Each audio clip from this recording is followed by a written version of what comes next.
Welcome along to the Lifting in Life podcast. I'm Cam, I'm the host. I have a bachelor's degree in psychology, I'm a personal trainer, and I also work in IT. Today, I'm joined by Adam Bailey, who is a former middleweight Muay Thai world champion. And in this episode, we chat about all things Muay Thai, starting out with how Adam first got into the sport at a young age, the most common barriers for anyone starting out, and how the ideas of aggression and ego factor into that.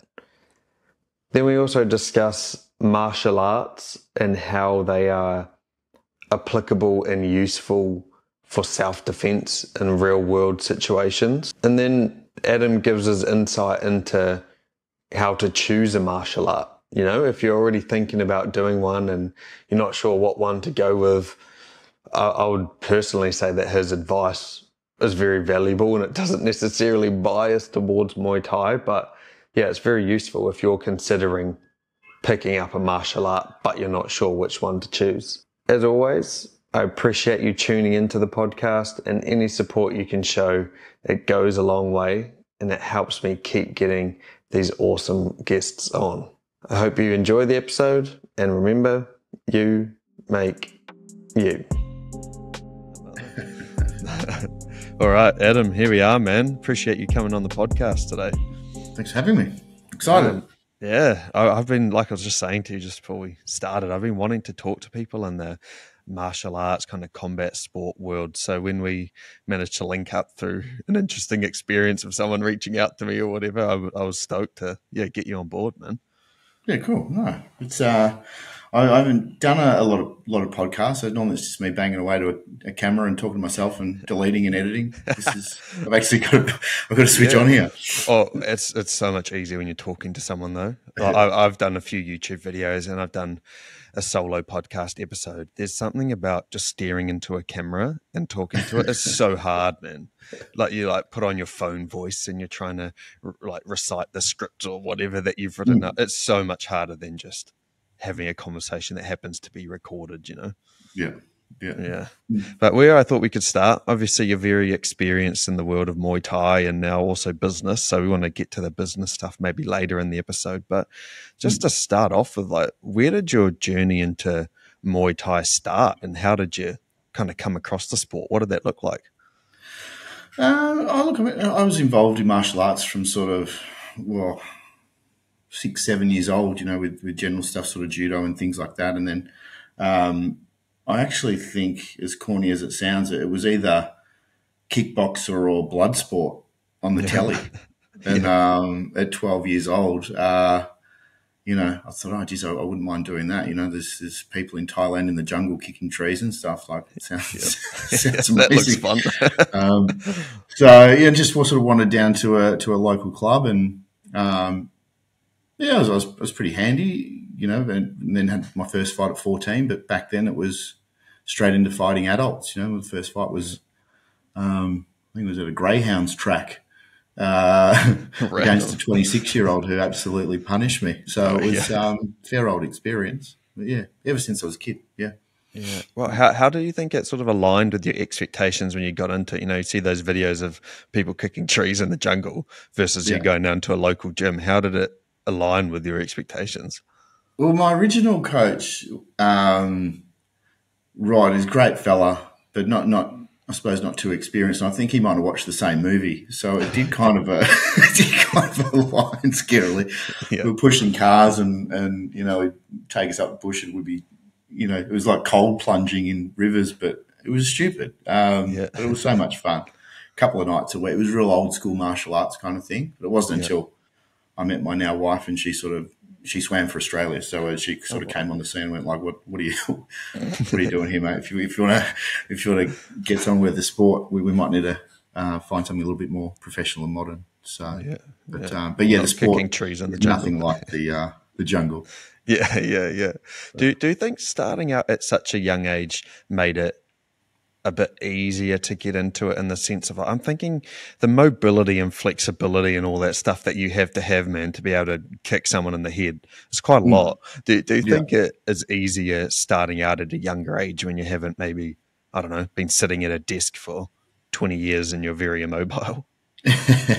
Oh, definitely for that component, really. But I mean, for the sport, for sure. But I look at there's other planes of movement that just don't fit my body. Do you know what I mean? So it's like I think we just do amazingly well if we can repeat whatever movement over and over and over. And I retired at 35, so I had a fair bit of practice at certain things a million times. So, but yeah. Look, the earlier we can start on the skill, you're already ahead. I mean, if a guy's going to start his martial arts journey at 19, 20, and he's got a kid on the other side of the ring that's been in there since 7, there's a bit of an advantage that you've got, Yeah, I haven't done much martial arts myself, but I've done a bit of like Brazilian jiu-jitsu and a bit of judo and stuff. And Brad Cora, I don't know if you know like the band LAB and stuff, but he ran the gym back home in Whakatane where I'm from, and I still follow it now.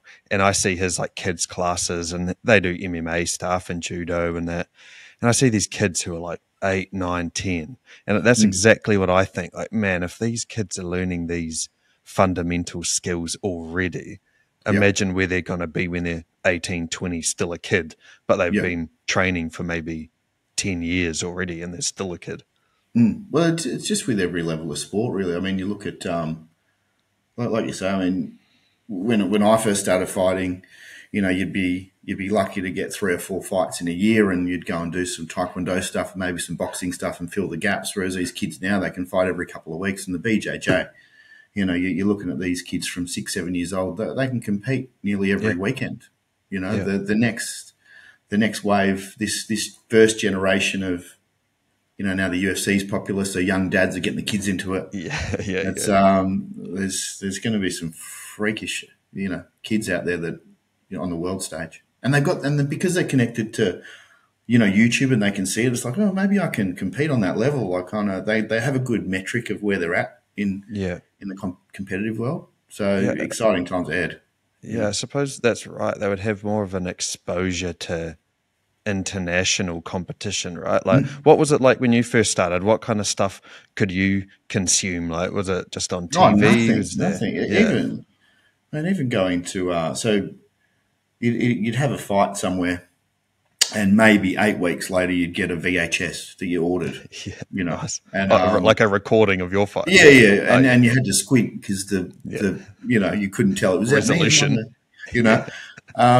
And then, even as I got older, going to world championships the first few times, you wouldn't know who was there until they drew your name out of the hat. It's like, oh shit, I've heard that name before. He's pretty. Whereas now, and you sort of put people on a pedestal because you hadn't really seen them. Whereas now it's like, okay, I can do a little bit of Google.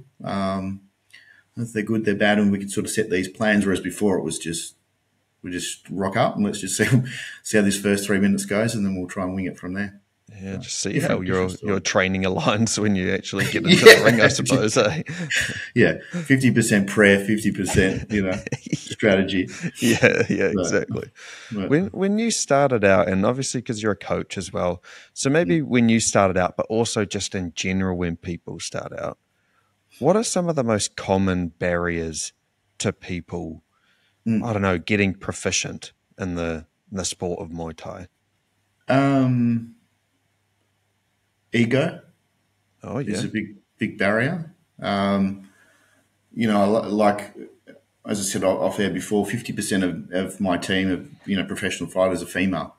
And it's far easier to train a female from zero to somewhere than a male, because we walk in there, we've seen blood sport, Rocky, and we go to the UFC every third Sunday and tell them how we win, and we got to detrain a little bit of that out of people before we can get down to sort of bare metal and build again. So there's a bit of that ego component, which is a bit of barrier, because they have to just let it go and just kind of accept the shit that we're in, for the first few months. That's a big barrier. but the other barrier is you should really congratulate anybody that has the balls to go into a place that generally makes you want to run away from. It's a Thai boxing gym. Like, I could get punched in the mouth here, and I'm not used to that. So that'd probably be the first barrier. Yeah. Maybe just zooming in on that ego component in a little bit. How do you sort of detrain someone's ego, like you say? Do you think it's just something that naturally happens? Like, if it doesn't happen, do they just leave, do you think? Or is there like an actual part of the process and things built in to help reduce someone's ego in the gym? Yeah, it's a really interesting journey, and we've got, because martial arts, especially the competitive martial arts, attracts a certain type of person. I always say, like, you'd say fighter. They're either looking. They either need to fight the army, or they need Jesus or jail. There's one of the four things that's like, okay, I need some kind of direction here. So so they tend to be a little bit aggravated before they get in there. If they want to fight, which is needed. So it is part of the process, but you've got, as he comes in the door or she comes in the door, you've got a bunch of guys that have been there and came through the door 2 years prior, and it's about, martial arts is kind of like this 2,000 years of just paying that lesson forward. So, and there's a bunch of guys that will help get you rid of that ego, if you know what I mean. Yeah. But there will come a time when they just need to realise it's like, okay, well, this guy didn't steal your lunch money or call your missus up, This is a game, and when you can focus on the game, you'll probably win. So. Yeah, you're kind of touching on something that I wanted to discuss with you. Actually, was the component of aggression, because I think from a surface level, combat sports obviously look very aggressive. You're literally punching and kicking each other in the face. Like, that's pretty aggressive. But would you say, because what you're saying there is that you actually need to remove that aggression part? Like, it sounds like it's more calculated and maybe more analytical than maybe what the untrained person would assume. Would you say that's true? Yeah, absolutely. As soon as you get past sort of that state level, when it's not about proving to other people how tough you are, once you've sort of broken that barrier, it's a martial art. So and art, as fruity as that sounds, is how it's judged. So it's judged on dominance. It's judged on how strong I look and how impact doesn't hurt me and things like that. So there's that component of it too. But I find, the brain's like a single processing sort of machine. I can't focus on two things at once. If I focus on my aggression, then the opportunities that are in front of me sort of disappear. Yeah. So we kind of have to push that aside, and it's really playing the man, in front of us. So, and that's sort of how you'll progress to the next levels of your career. Yeah. Yeah.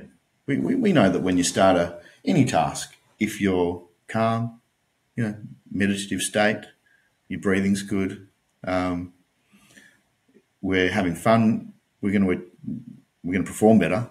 There is zero correlation with anger and performance.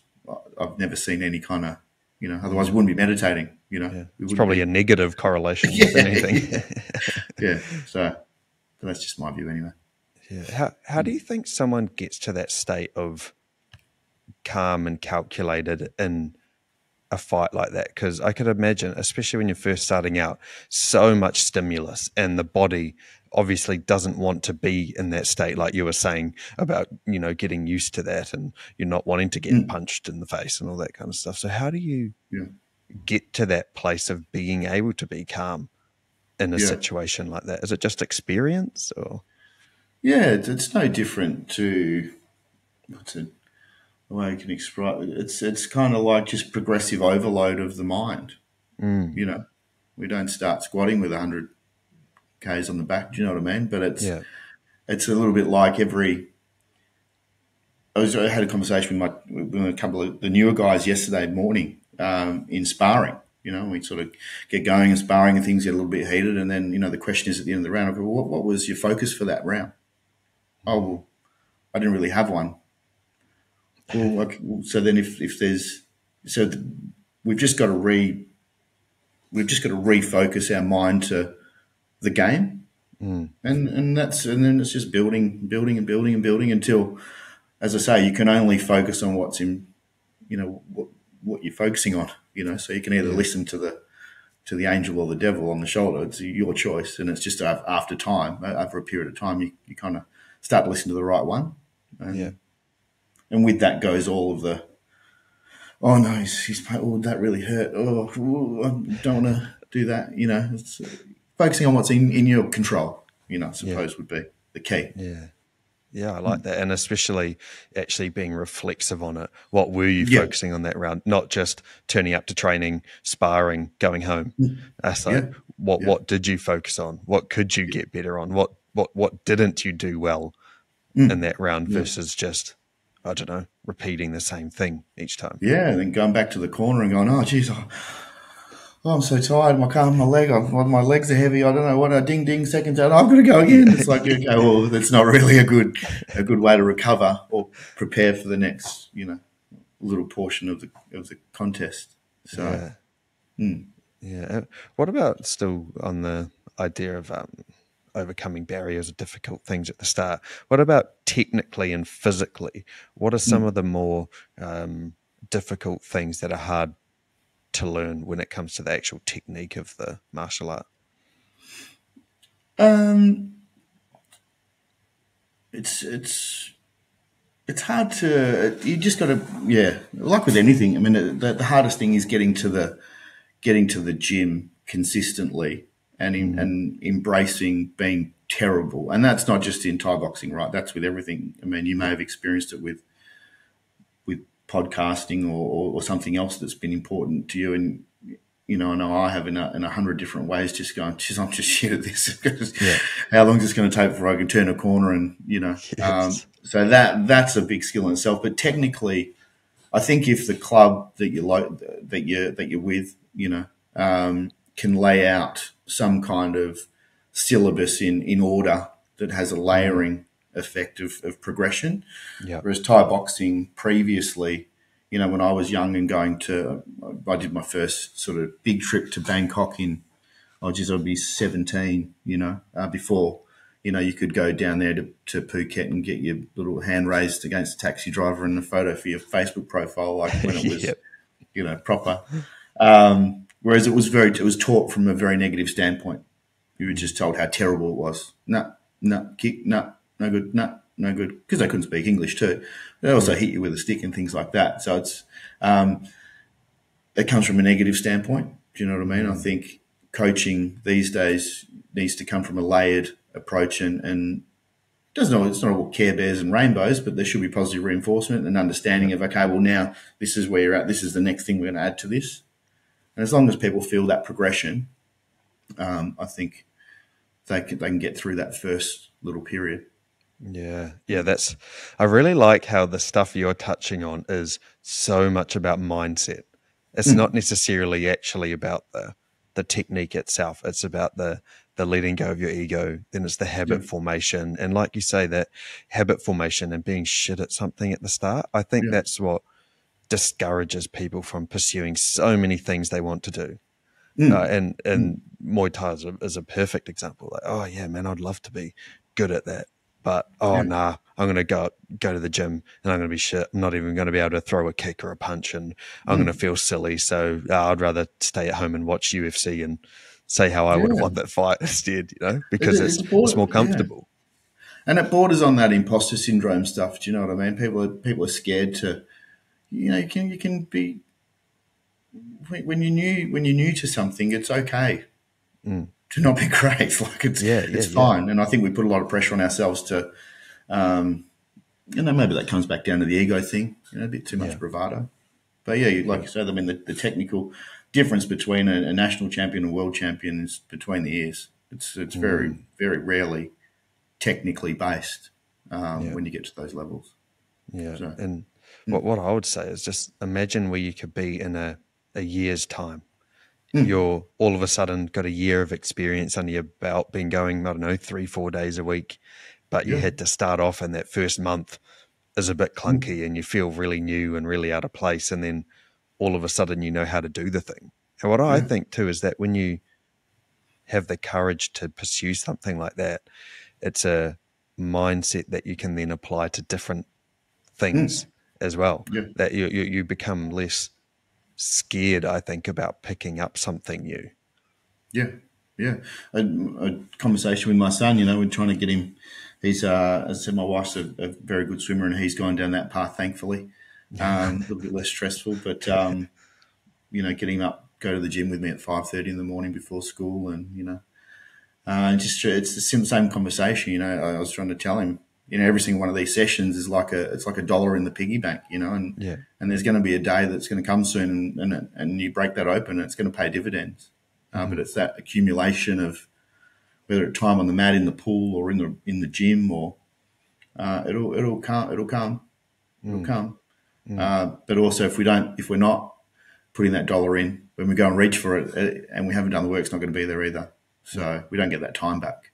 No, and like with that analogy, you're not putting in $100 a week; it's $1 a day. You have to chip away at it, and there's. With that approach, there are no shortcuts as well. You can't skip a whole week or you can't skip a few days or something. You just have to consistently just keep turning up, right? Yeah. And when you as the time you'll think back, it'll be when your lungs are burning and there's a bloke trying to rip your head off and you're feeling not very good. You'll remember all the times we rolled over and didn't get out of bed. I'm telling you. Yeah. Yes. In front of all your friends. yeah. And he's feeding you. Yeah. Oh, geez, I should have gone for a run. If only. If only I did everything in my control. That's so true, man. Yeah. So when it comes to being a good Muay Thai fighter, what do you think are the components that are required to become really good at the martial art? I don't really think there's any secrets, to be honest. It is really just about doing the work. When it's so cliche. Like you got to do the work when really nobody's watching. And you've got to do your time. You really do. You have to put the hours in, and as I said, it'll pay dividends. You can't have the old apprentice work ethic and expect $1 million paycheck. It doesn't work like that. There's nothing. Yeah, and as they say, all the stuff you're really looking for, or all the benefit you're going to get is in the uncomfortable parts of the sport or role that you really don't like doing, probably. So to have a good balanced approach to your training, if it's or learning or whatever it is you're doing, rather than, but by balanced, I mean, is not focusing on probably the 60 or 70% that really gets us out of bed in the morning. It's probably the 30, 40% of the shit that's going to get us. Trying to avoid. And it's like, okay, as soon as you identify that and spend time there, there's probably another sort of level up, I think. Yeah. Those are good points. And again, it's things that apply to almost any skill, right? It's the approach that you take to the thing.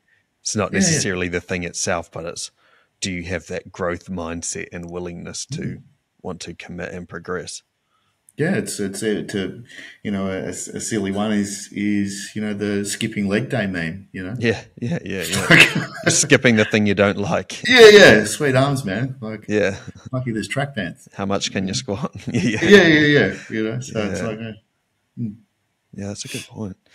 I kind of want to zoom in a little bit more on your time in the ring specifically. You kind of already touched on it a bit in terms of having to be calm and calculated and not just like all aggression.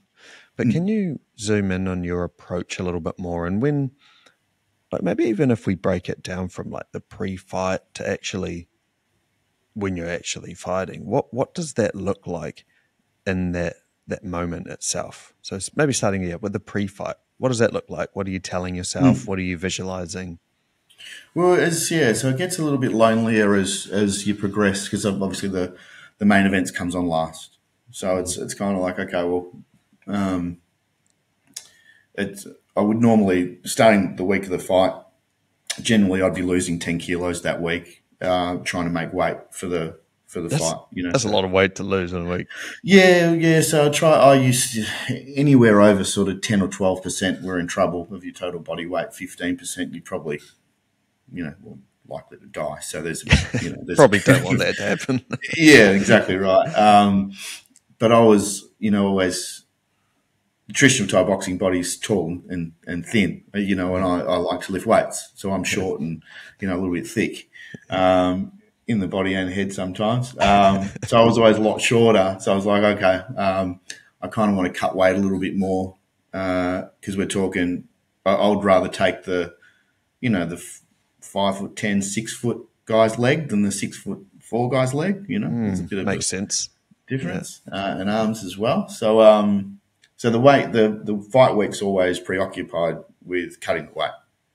So then you show up Friday night, you've lost the weight, you're looking like you should be going to hospital, and then it's rehydrate. So then your focus is on rehydrate until sort of midnight that night, and then it's in the morning we're sort of waking up and you just go through the motions of it, and even as even fighting for world titles, there's nerves and there's feelings and there's, you tell me somebody who has somebody flown in from another country with the sole purpose of rendering you unconscious and you're cool with that 100% of the time, I'll show you a fucking liar. Yeah, 100%. Like, just, well, what are you doing today? Oh, well, tonight at midnight, somebody's going to try and crack my skull in. It's sweet, So you do play with that throughout the day and, things like that. But you just got to let it come and go, Just let it come and go and ride it out. It's not in your control. So it's what we're doing. We've done it before. There's, he's got the same opportunities as you've got as you do. So we go through it, and there'll be moments of the day where you're like, I'm ready. I'm untouchable, Yeah. And then you sort of drive to the venue, and I come in a little bit late because I'm late on it at night, and just try and get my head into it. But in the end, the last lot of fights, I would sleep out the back. Yeah, I could really try and pre-fight.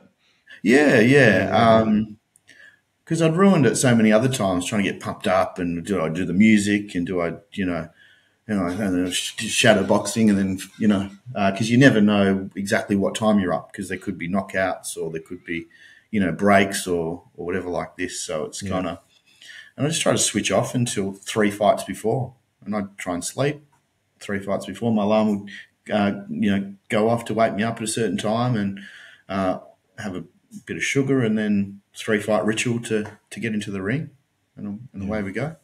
Yeah, it's so much about being in that calm state, right? And you're almost describing like a meditative practice where you're observing the things that are coming into the mind, but you're not necessarily letting them stick or letting yourself feel them. It's like, okay, cool, I'm feeling that, and then it can just pass on by. Is that would that be right?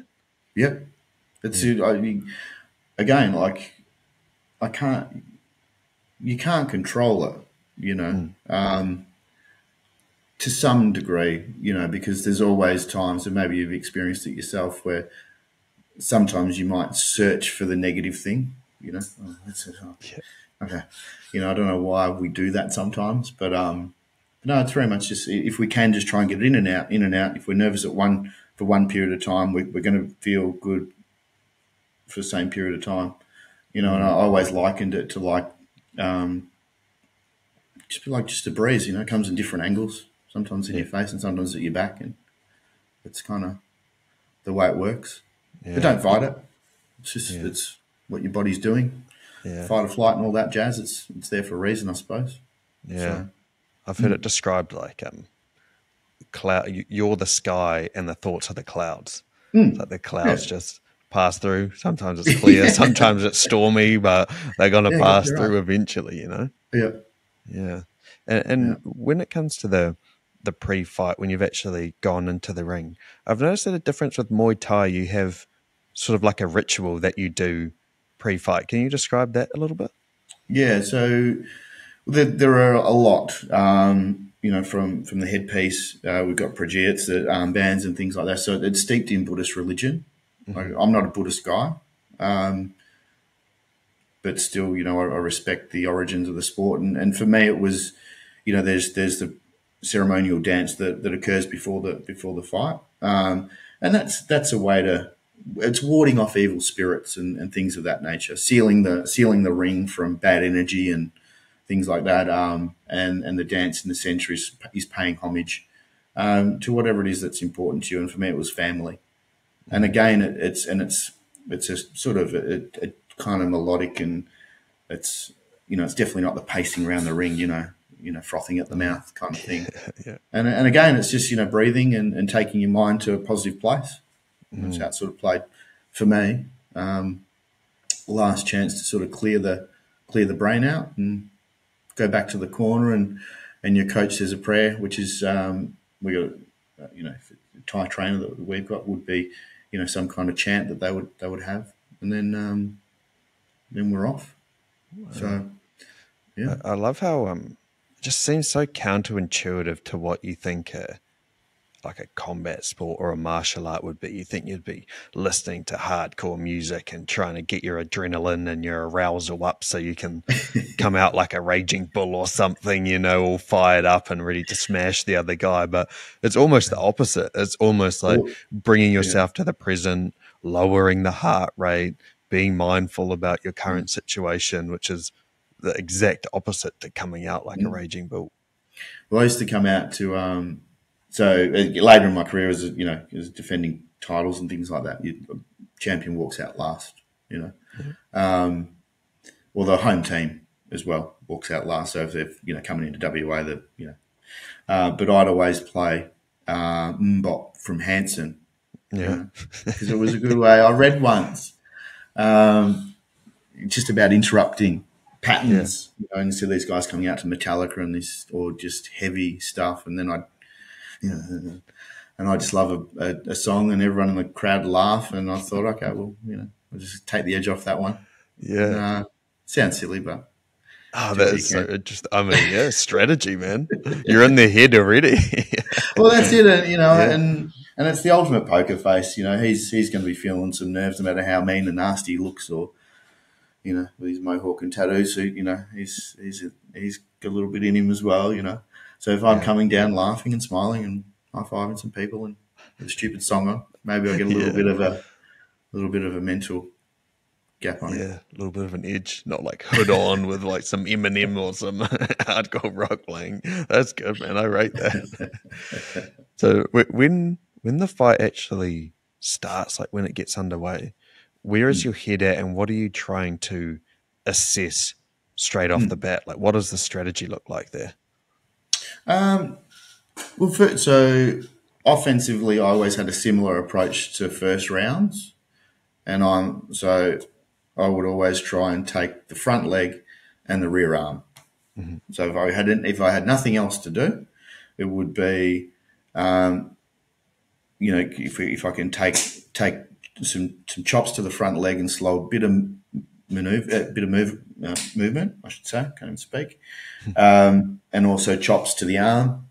If I can take away the movement and the heaviest tool, okay, well that's a good start for me, and I can just layer that on for the rest of as the fight goes. So offensively, that's my general tactic, but I'm just looking for everyone's got a beat that they're running to, everyone's got the same sort of cadence, everyone's got the same sort of tells or movements, or so what I'm just trying to, and it's the same with coaching, I'm just trying to pick up trends, try a few different things and have a look at, okay, there might be a little gap on this side here, there might be no defense on this thing, okay, let me try that again, okay, might be something there.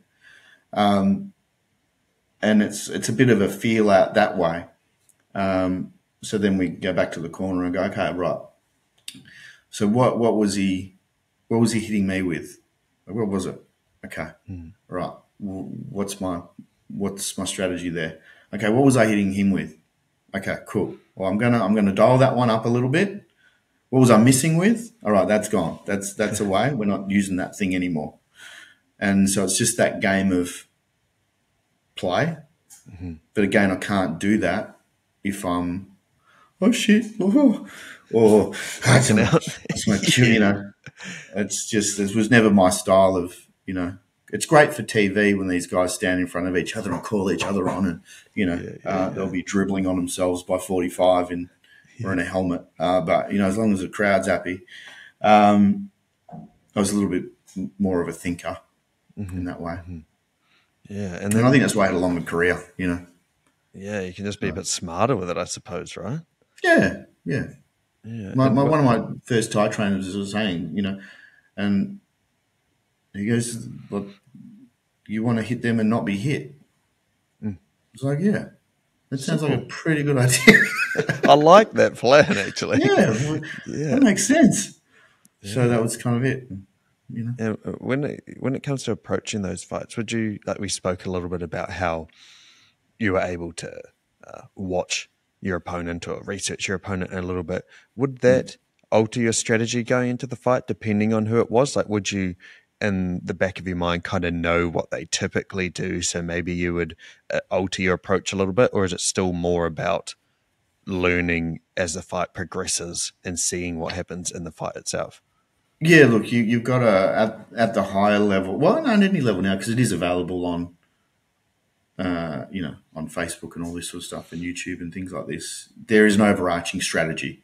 You know what I mean? There's generally ways to deal with, you know, a left hand or a southpaw. There's general overarching ways to deal with an aggressive fighter or a skillful fighter or a kicker or a puncher, or so there's some rules associated with that.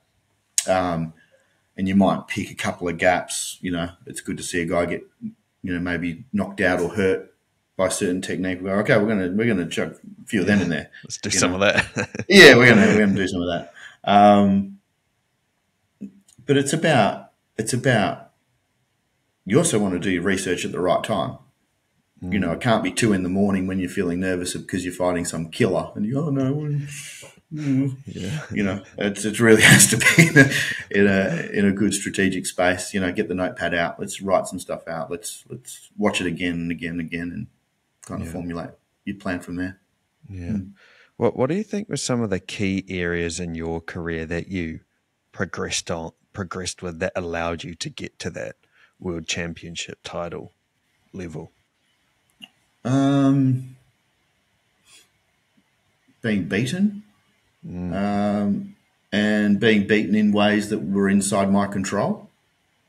You know, I think that's probably where I learned the most, was the ones where I didn't throw my heart at it and kind of coasted or yeah, I think it's definitely in the shit stuff. Like that's what, you can't go beating everybody every time. The winning's great, right? But it doesn't necessarily teach you anything. Yeah, correct. So, you know, like I said, there's always a big difference between losing and getting beaten. You know, there's no problem being beaten by somebody who's better, more skilled, more talented, or on the level above if you throw your heart at it. But there's a problem with losing because that's generally something we've decided to do or not to do. You know, we haven't followed the instructions, or we haven't committed, or for some reason got stuck in a survival mindset rather than, you know, let's try and win this thing, you know. Yeah.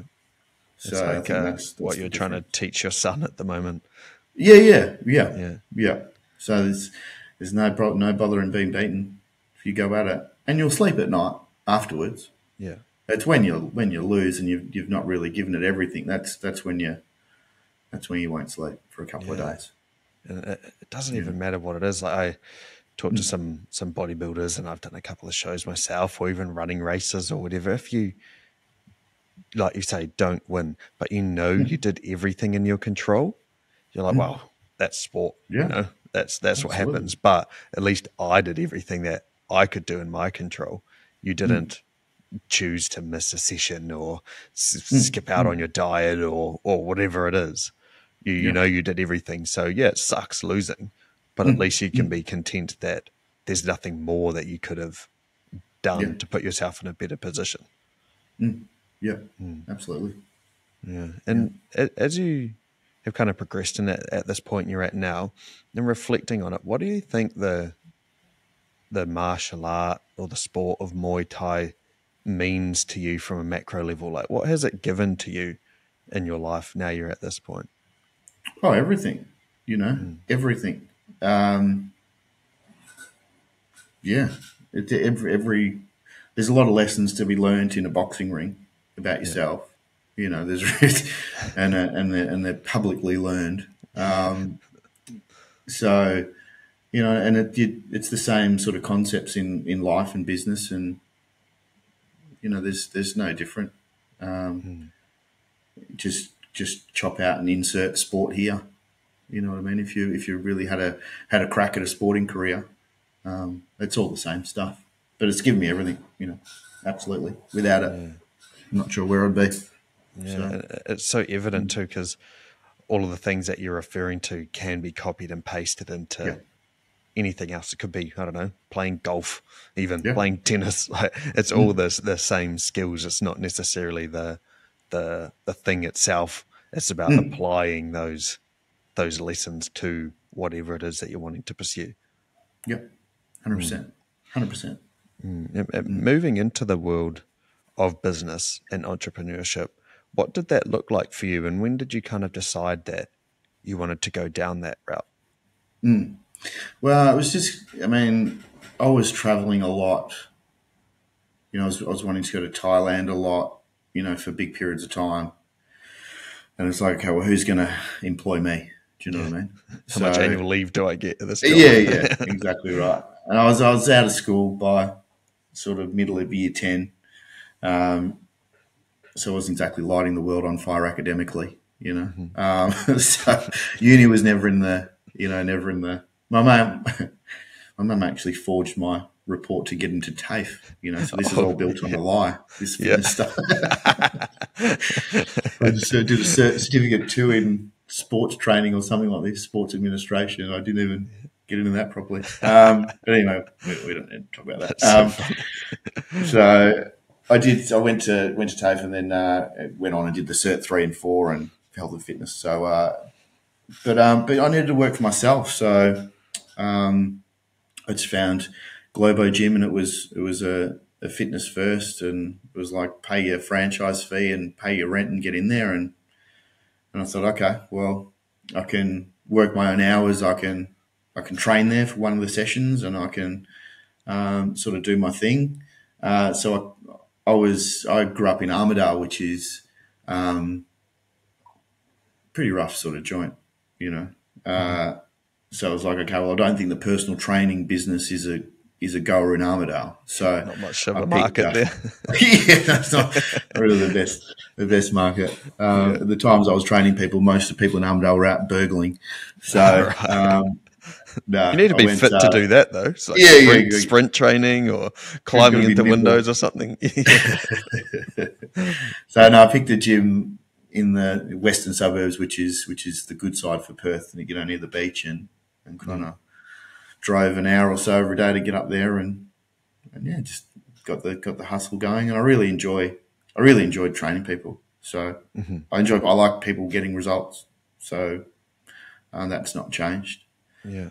So that was kind of the first look at business, and just kind of escalated from there. Right. So you've been in business since the start. Like you haven't had like a standard 9 to 5 employee type job. Yeah, the only time I had the standard 9 to 5 was I got to 23, 24, and I needed a break from fighting because I was a bit busted up. I was like, rehab was never my thing. I wasn't foam rolling. It was at that age fairly undisciplined, so I'd fight, and my rehab was probably a nightclub or a pub for a couple of days and, Yeah. back into training. Real Get some professional. fluids in you. Not hydrating fluids, but... But I always wanted a gym of my own. Mm-hmm. And so I knew I could train people, but because I lived so far from the gym, I got friendly with the administration sales team. We just hung out, had coffee and stuff and whatever. And I didn't know anything about running health clubs. So in the same way, I figured, well, you've kind of flew yourself to Thailand to figure out this Thai boxing thing, had time away, immersed yourself in that. So I did the same. I went to Melbourne. There was a low manager's job in Melbourne. At the time, my business was doing pretty well. It was like 60 or so sessions a week I was running out of Florida. That's a lot, man. Decent wicket, because I couldn't go home, and I had a bit of hustle in me. So I was literally the only trainer in, and the clientele there didn't really work. So it wasn't like a before and after work kind of thing. It was any time. So I took a job in Melbourne. It was like 33 grand a year, 33,600 full time. Yeah. And moved to Melbourne. And I went with my now wife, who for some strange reasons fucking supported me doing every stupid thing I've done. I was going to say, that's a pretty big move from Perth. Yeah. That's quite far. Just to pursue. And it was. And, obviously her parents hated it. But went over there for a couple of years and, we ended up, I was looking after 7 Fitness First clubs from a personal training point of view, and as a manager there, and try to get some fights over there. I managed only one in 2 years because everyone was fighting kickboxing, not Muay Thai. So that kind of helped me have a bit more of a break. Came back to Perth as state manager. Good cushy little job, and then there was talk of moving to Germany and looking after a national role. Oh, and then I was like, well, sort of 26-ish, 26, 100 clubs for fitness company up there. There was a mate of mine who worked up there and wanted to do the swap. He wanted to come back, and so there's talks of that. But it was like, well, I still want to, like, it sounds all good, but in a couple of years the contract will be done. I still wanted to have my gym, so I may as well just get a gym, Yeah. So had the mortgage and the house and all that sort of stuff, and just came home and said to my wife, I said, look, I've got to quit. And obviously she hit the roof and what do you want to quit? So, well, because if we don't quit, like, we're not going to get this gym. I'm just going to keep doing this, get into that.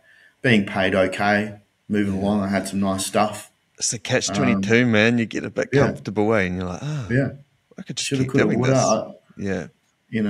So it's just was about not having that regret. So quit my job, but I was still with Fitness First, and I thought, okay, well, how am I going to fund this gym? There's, Bright Spark Adam just does it, and then realised, okay, well, now I've forced myself into a position of having to do something. All right, that's my first step. Next, I'll try and fix the problem that I created myself. So, I just went out and bought 6 licenses for personal trainers at Fitness First and build them out at 50% and built them up. We're doing about 370 sessions a week out of those gyms, and that's what funded my gym.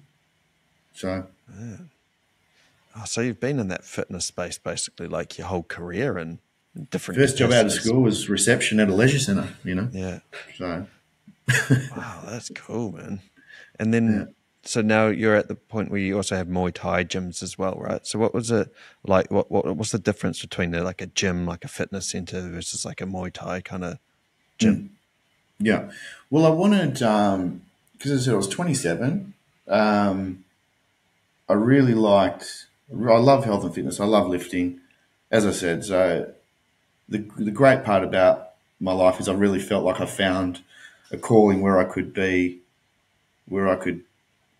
again, it's corny and fruity. I honestly enjoy seeing people win and get results. Yeah. And it's amazing that I get paid for it. So those two things kind of align, right? I'm not going to pretend it's all for the love of life. I mean, I want to make a decent living and, and do things well there as well. But I figured, okay, well, I'll go with there was only sort of big box health clubs. This was pre-Jets and Anytime Fitness and stuff like this. So I thought, okay, well, if I get a just a gym with weights and cardio pin loaded and little free weights area, it was about 350 square meters, the first one. And I figured I could still train because nobody was depending on me. It was kind of scan in, scan out, receptionist, how you going, couple of PTs. Like, I'm off the hook here. I just got to get members and then I can get back to fighting. So that was kind of the rationale behind it. And then, as I got a little bit older, wanted to get back into the fighting, didn't have a trainer. So I got in contact with a good friend of mine. His name is Robocop, famous Thai boxer in Thailand, Tanan Chai. Crazy. Superstar. Like, walk down the street and people want photos. And and he was sort of spat out the back of the Thai boxing circuit. It was like, dude, we'll come over here. We'll give you a job. You can hold pads for me and let's go. So we brought him out again, much to my wife's excitement. He stayed in our spare room. You know, weird Thai trainer out the back who shit. I know he doesn't speak a lick of English. You know, did after a few whiskeys. We had some great conversations there. But, you're both kind of speaking a combination of Thai and English. It's international. You know? Yeah. So that's kind of how the Thai boxing started again. So he came, and then I needed some training partners and kind of built. So we're doing the Thai boxing in the big box health clubs, and the 300 square meters turned into 1,800, which turned into 3 gyms. And then, and so, that's kind of how it all flowed. And now we've got the 8-9 studios, I think, for the Thai boxing, and still the big box clubs, but I'll go more towards martial arts. It's given me a little bit more fulfillment. Yeah. So, what were some of the biggest challenges in the business space for you in that time? It sounds great now in hindsight, you know, from this to this to this, and super easy. I just wanted to do it, so I did it. It's so easy. Yeah. What were some of the biggest barriers that you confronted in that time? Well, I mean, to be honest, I was lucky. I think I'm luckier than guys are now in my position. I mean, I must say finance was a lot easier back then than it is now. I would hate to be trying to start something of that scale. But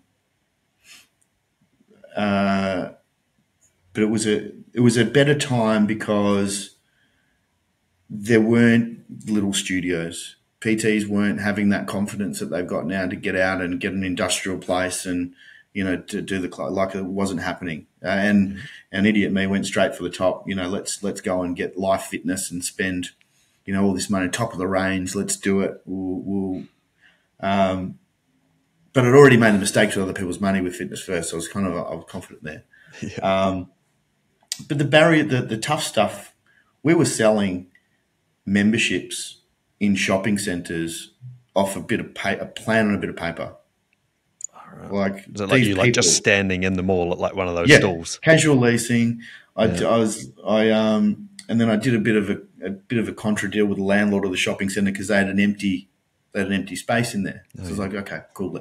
We had like pin boards set up, and we had a little office behind the pin boards, and I went to Seagulls Outdoor Centre, which is like a Bunnings-ish thing, and got these little lounges, you know, that present on so it was those sort of hustles, you know, trying to put this together on a shoestring, because we were trying to get into a space where Fitness First and the now Good Lifes are, and, you know, and it's just, you know, 27-year-old guy and a couple of his mates. And that was probably the first barrier, but we got it open, and I think we only opened. I don't think it was 497 members, because we were just shy of the 500. That wasn't bad for our first go, and that's a lot of people, man. Like almost 500 people. That's a lot of people. Yeah. But you know, I brought a team over who had done a lot of sales with me at Fitness First. So we knew what we were doing in that regard. I felt like I'd accomplished the service side of things with my PT stuff, and the equipment was good. And that was really it. I think if your facility's nice, clean, tidy, you've got good gear, you've got a good product, and you actually give a shit, you'll be okay. Yeah. You'll be okay. Yeah. I like how you just threw yourself in the deep end a bit too, right? Like it's almost like sink or swim. You kind of just have to make it happen. When you're in that position of still living a slightly comfortable life, but you're like, oh, I'd like to, I don't know, own a gym or whatever it is, but you're still got a foot in that comfortable life. I mean, you got to be smart if you got kids in a house and all that stuff. Obviously, you still have to have an income coming in, but there comes a point, I would imagine, where you sort of just have to commit to the risky option if that's what's really calling you.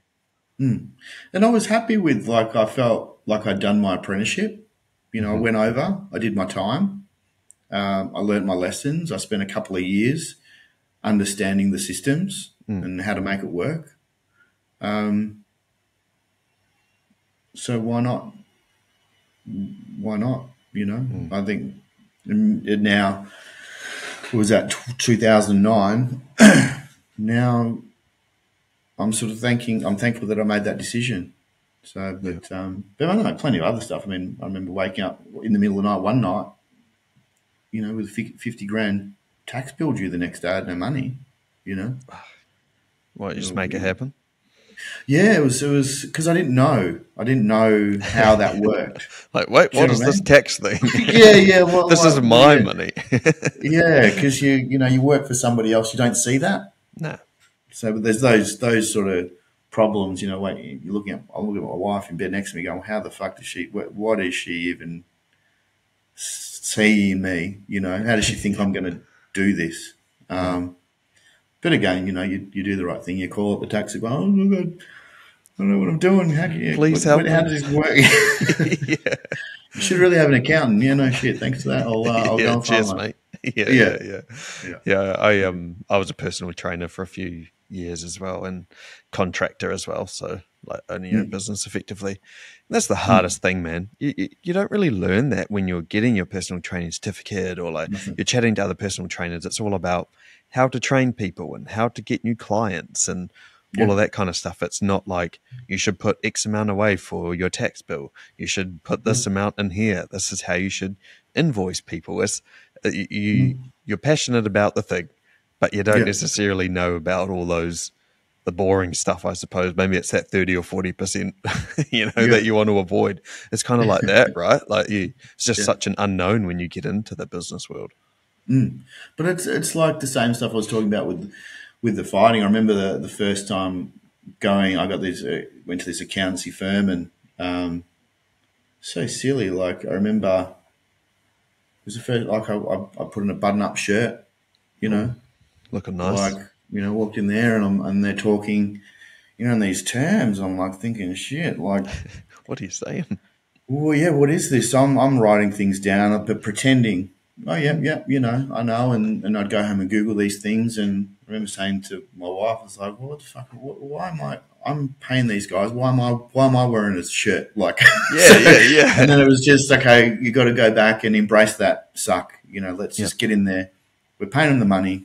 You guys, I don't know anything. Let's go. Let's start from the top. What do I need to know? And as soon as you kind of let go of that bravado, okay, we can get going through this. But yeah, so same thing. Sport, business, same stuff. Yeah, and that's what it is. Like if you pretend to know, and that might get you like a bit of short-term comfort, but then what happens 6 months later, and you still don't know. And then you finally ask the question and you look like even more of an idiot because you're like, what do you mean? You've been nodding along in these meetings and you still don't know what depreciation is or something. No, exactly. Yeah. Exactly. So just embrace the fact that you're terrible right now in the hopes that you're not going to be. Yeah. And hopefully it's not going to take long. No, exactly. I want to maybe chat a bit more about Muay Thai. And I just thought when it comes to outside of the ring and things like self-defense and unwanted altercations in public, all of that kind of stuff. You hope it doesn't happen. But when it comes to that, do you think being really proficient in a martial arts format or a combat sport gives you more confidence in an outside setting like that, outside of the ring as well, when it comes to those unwanted situations? Yeah.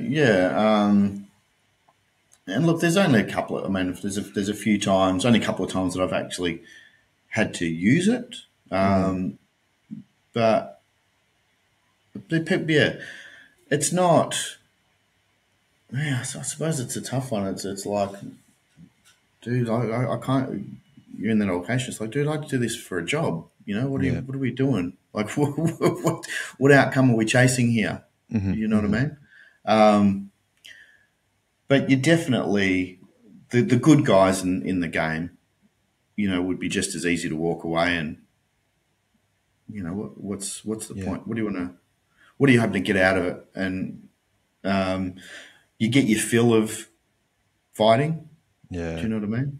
And it's again, it's not, unless it's something where you're defending yourself where you got to throw down. But I would advise at least trying to stop it once, because the penalties are a lot higher if you know what you're doing. Yeah. So, and do you think that's what you almost have more of a respect for it, or like a less of a desire? Like there's no point you're out at a bar having some beers and someone bumps into you and then they want to square up to you. Like I could imagine that you just have far less of a desire to want to engage in something like that. Well, I mean, what's again, if you're threatened, or your family's threatened, or you need to defend yourself, then go for it. But what do you want to do? You want to go and beat up a guy that's untrained and drunk? Yeah. Like, what do you want, a gold star and a pat on the back, or what? Where does that get you? You know, apart from it, in a lot of trouble. But there's no winning that. No. There's no winning that. So, but generally, I think most martial artists are a lot more calm in that situation, and you know, it's when you meet fire with fire that, you know, you get an explosion. So yeah, cool heads. That's all.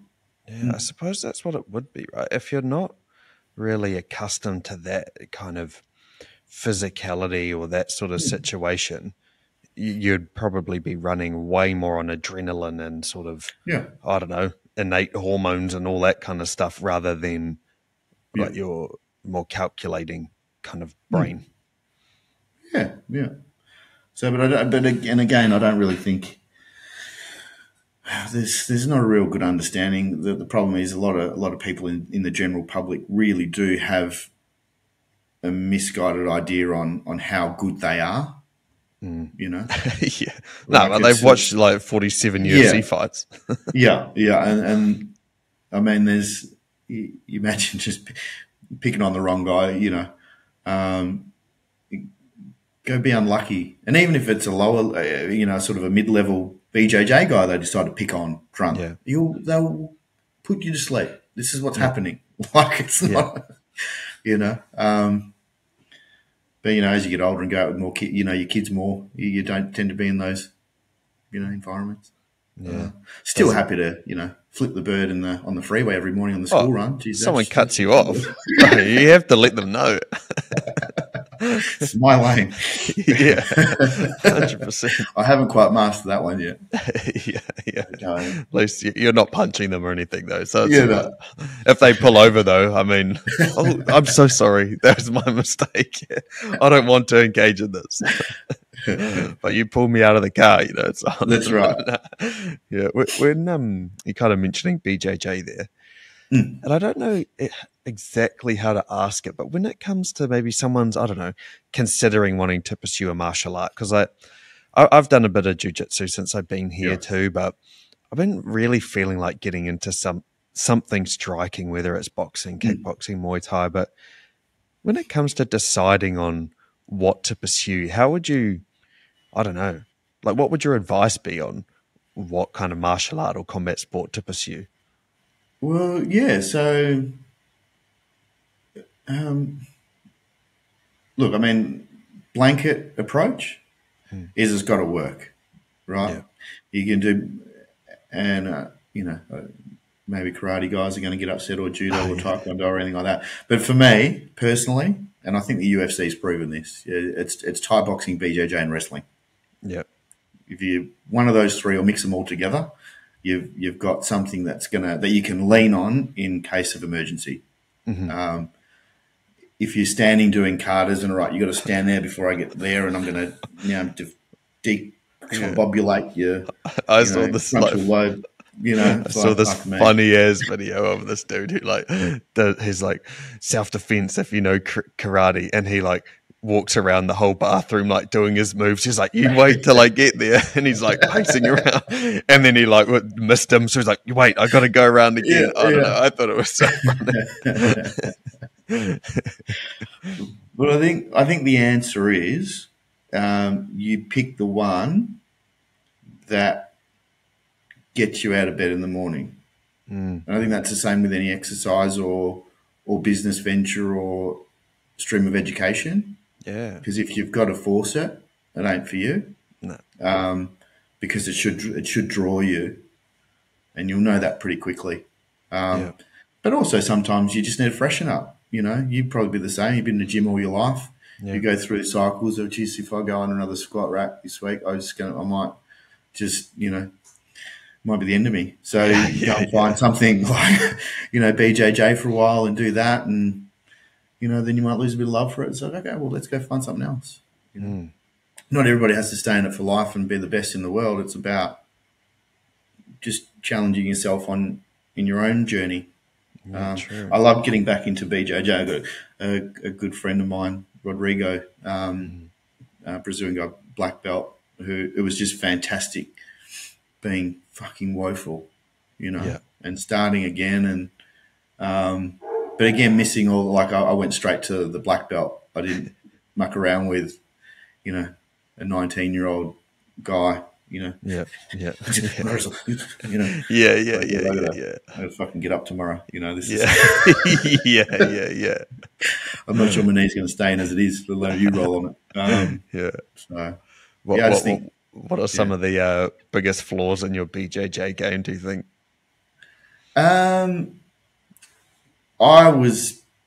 I've never learned martial art, because it wasn't MMA, it was BJJ, where I didn't have my guard up. So I'm trying to work, so this whole thing, I'm thinking that there's a hand there that is going to punch me in the face. So I didn't like doing those certain things. That really took some time, but I do prefer no gi, because there's nothing. Oh, Matt, you might get some shtick from BJJ guys now, but you can't just lay on top of someone and hold their pants. I want to wrestle. I want to slip around and put that lycra on, take the gi off. Yeah, you feel sexy. It's all about that. But no, when I figured out like a lot of the leg drags and isolating certain joints was the same, it was kind of like, okay, I can sort of get through here. But just really good to, I suppose, like learning a new language just turns on a different part of the brain, and and it's so much just about like your weight distribution and leverages, and you don't even necessarily, like, you could lose to like one of the smallest guys if he knows how to throw his weight around and leverage you in a certain kind of way. And obviously, if like when I went to a class here, there was a dude there who was probably at least 110 kilos, and I'm like, I'm 90, but that's still like a whole heap of weight, and he just basically laid on me, and I'm like, well, I can't do anything. But then there's smaller guys who, if they play their cards right and they know how to use their leverage and stuff like that, they can easily put you out as well, even though you think you could muscle your way through it or whatever. You just you can't. But it's similar sort of stuff though. It's like, because as people, we're so stupid. It's like if you pull my hand in one direction, I'm going to oppose it. And that's no matter. So that concept is alive and well in every martial art. All right, I want your hand to go that way. I'm going to press it this way. Okay, cool. So those kind of fundamentals, or seeing someone get excited when they know, oh, his neck's exposed. The eyes go wide, and so it's all those little tells the same for for any kind of martial art, but as long as you're okay that you can get choked, it's a sport, just deal with it. Like, I think that's the hardest thing, right? People get there and everyone's scared to get punched or choked or whatever. That's kind of the aim. So as soon as you accept that shit's going to happen, the quicker we can move on, Yeah. And I kind of feel like they need to just walk in as a white belt and put someone to sleep and then go, okay, you're right, good. So, all right, good. Lesson one. Yeah, you're still here. Yeah. And I haven't really done... I did like a couple of Muay Thai classes way back when I was at the MMA gym, but I haven't done much striking at all. So in a rolling on a mat kind of sense, I think I'm reasonably calm. But would you say there's a difference in rolling around on a mat where, I don't know, it can be fast paced, but a lot of the time it's quite methodical, slow, sort of like calculated, versus in a ring where a punch or a kick can be coming at you really quick? Is it sort of a different mindset that you approach the different sports with? It's a tough question. So there's areas of each game that's easier and harder. It's like, okay, well, at least I know with striking, it may appear to be more ferocious, though I've rolled with some fucking guys that have a crack. Chuck you around. Yeah. But at least I know the direction it's coming from with striking. True. Right? Generally, it's just here. Whereas, some of these slippery little buggers, they're on your back, they're around your leg. Next minute, you got legs over shoulders and you got some kind of squirrel grip and you're pleading for mercy. But there are more opportunities to take breaks in jiu-jitsu, I feel. Because, that's just my personal experience with the striking. You're always kind of on, and it's very, not that jiu-jitsu is not intense, but it's sustained over a period of time. As a very short, sharp, bang, bang, bang, bang, bang. So you won't see I haven't seen any of the roadwork stuff or the sprint training or anything like that. It's all from rolling. They get very good at rolling, obviously. So just different energy systems, I feel, and different approaches, but. That's the thing with MMA that sort of captivated everyone. They've just put two of these things together and they've gone, all right, guys, go figure that out. Yeah. And how they match people up. One person might be more experienced with BJJ and the other guy's more of like a kickboxing background or something. And I suppose, speaking of energy systems, I suppose something like jiu-jitsu is more of, I don't know, maybe like sustained muscle contractions or like isometric holds or something, versus something like Muay Thai, kickboxing, boxing is more of explosive stuff. Like when you're on the mat, you're just holding someone, or maybe you do a quick move and then you're holding them again. Whereas like in something like a striking sport, you're not necessarily like squeezing or holding. Well, the best people that I've rolled with, and again, I profess to not be amazing at BJJ. I'll call myself a very good Thai boxer, but my experience with the guys that I roll with who are at a high level, very little of the holding and gripping and isometric. Like Rodrigo, he's like a water bag. You know what I mean? You move and you can't get any. You can't get any traction because you just go with the flow.